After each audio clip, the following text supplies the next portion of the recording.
What's up, everybody? Hey, this is actually going to be a response video to top 10 sequels by the movie nerds.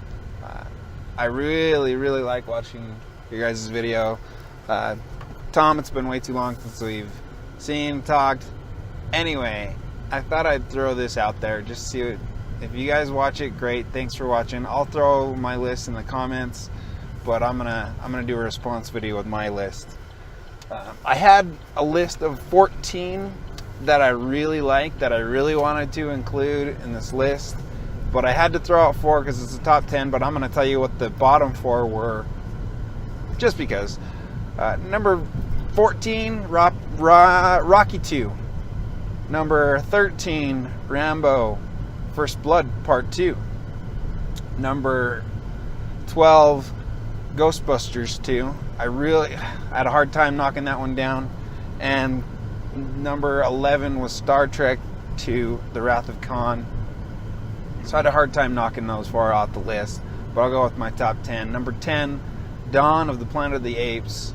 Caesar is established as both a leader and a family man, and he's got conflicts, and then he's got mutiny he's got to deal with, plus the conflict with the humans. So, yes, number 10 for a lot of reasons. Number 9, Indiana Jones and the Last Crusade. Now, I know you guys will argue with me, but this is a sequel to Raiders of the Lost Ark, only because Temple of Doom was a prequel. So I threw that one on my list because it is a sequel, and I'm keeping it. So, number 8, Bill and Ted's Bogus Journey. I grew up watching this movie. After school, probably around junior high, me and my buddies would go to someone's house, pop it in, and we'd just watch it, and we would quote it to each other. And so this is a special place in my heart. Their travels through the afterlife, their banter with death, and then the iconic song at the end, God Gave Rock and Roll to You. It almost strikes an emotional chord. Pun intended. Number 7. Sorry, Tom. This is pretty low. The Lord of the Rings, The Two Towers. And it's on my list mostly because it followed the book pretty closely. A lot more than a lot of other book adaptations do. So I really like that. And then Gandalf going through his transformation. It's after the Fellowship has kind of hit their first real speed bump in their journey to Mordor.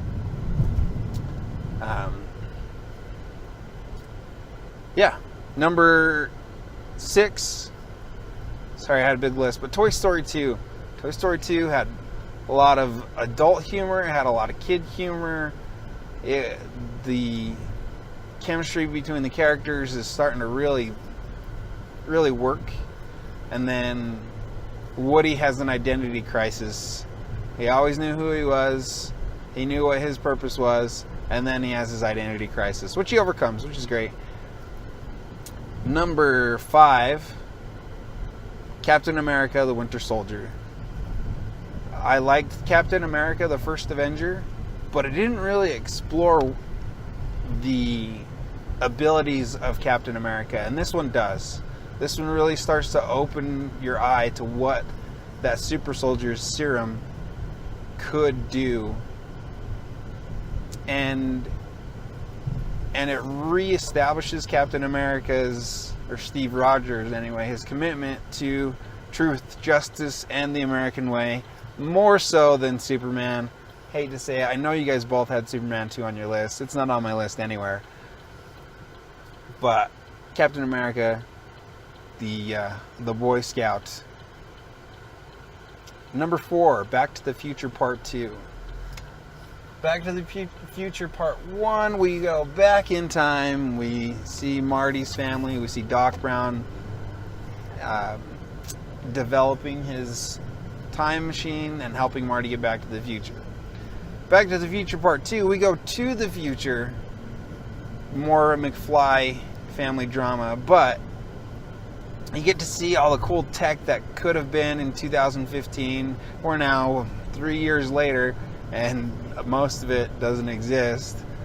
But it was cool at the time to see what ideas people could have come up with. Flying cars, hoverboards,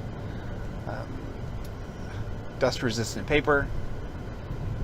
And then we go back in time to see Marty again, the McFly drama there again, and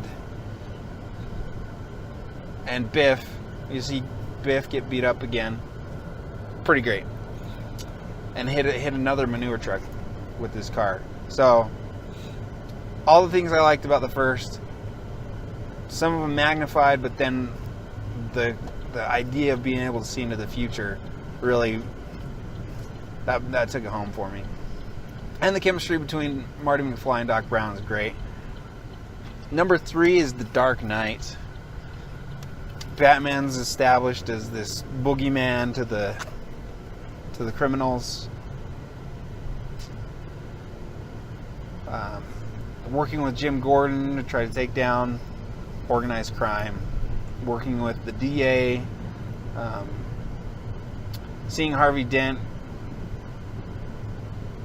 come up as a DA and then be brought back down. The Dark Knight Rises just didn't have that same, and it had an iconic villain, but not as iconic as the Joker. Heath Ledger did the Joker right, and yeah, so that's number 3 on my list. Number 2, number 2 and number 3 for the same reasons that Paul could watch Terminator 2 Judgment Day.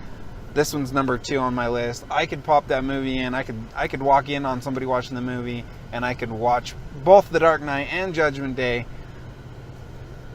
all the way to the end without having to go back and ask someone to start it over.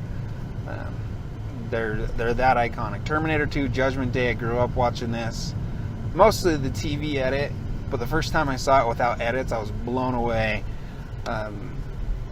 Seeing Arnold Schwarzenegger as the good Terminator, the effects they used for the T-1000, the action, it was action-packed. Sarah Connor just kicking butt once they break her out. The motorcycle chase scene with the semi-truck. Man, there's so much in that movie that is awesome. The scene where Arnold Schwarzenegger slices his arm up and pulls the flesh off his Terminator skeleton, that's just awesome. Cool.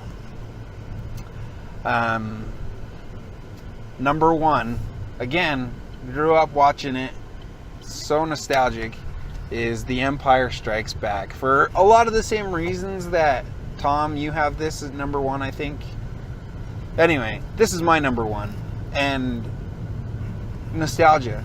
Man, I was blown away when I think I first saw this movie when I was 4 or 5, maybe 6 years old, when Darth Vader slices Luke's hand off with his lightsaber. It may be traumatic for me. I may have had a traumatic experience from watching it. Anyway, seeing the lightsaber slice through his hand, no blood, just a piece of flesh falling down the whatever that thing is on Cloud City. Anyway, but this movie established a lot of the Jedi lore, a lot of the Star Wars universe lore, the relationship between the Sith, the dark users of the Force. So